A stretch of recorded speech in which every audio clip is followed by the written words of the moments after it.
Comment créer facilement et rapidement un calendrier avec Publisher 2016? C'est ce que nous allons voir ici dans cette vidéo. Alors, vous avez le choix, soit un calendrier en pleine page, et là, je vous conseille donc de choisir un modèle dès le départ, ou alors, dans votre publication déjà existante, d'insérer un tout petit calendrier, et là, on le verra juste après. Alors, ici, je veux donc un calendrier en pleine page. Je choisis un modèle prédéfini, la catégorie calendrier, et là on voit que j'ai du choix entre plusieurs types de calendriers.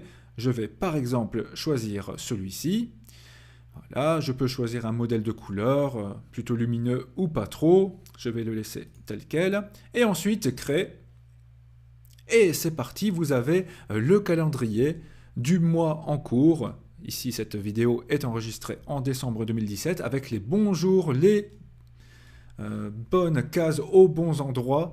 Donc voilà, c'est plutôt bien fait, c'est lié au véritable calendrier, en sachant que chaque zone de texte, je peux bien sûr la modifier comme je le veux. Je peux ajouter une couleur de fond, une image de fond, d'autres images, d'autres choses, sans aucun problème.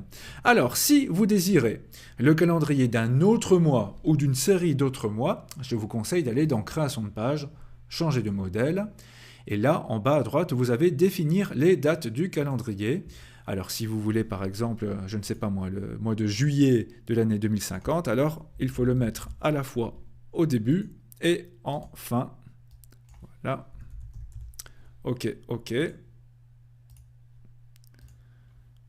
Un tout petit peu de patience.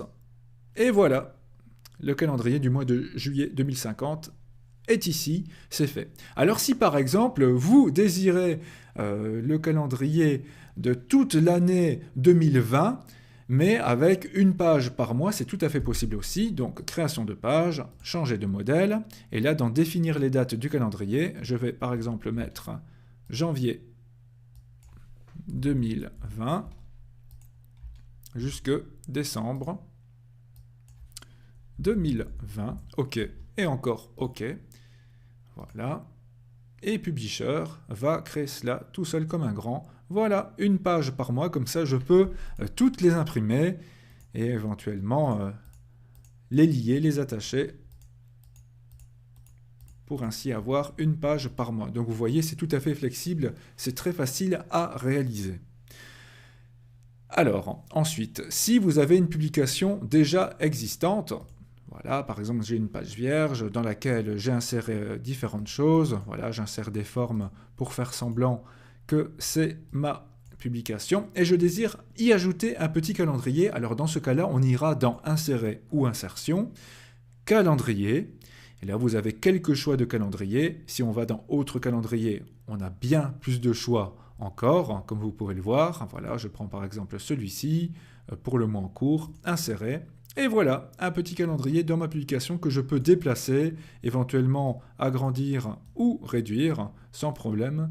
Et ainsi, vous voyez que c'est très facile à utiliser et à imprimer. Ne faites plus jamais cela à la main, sous Excel ou autre.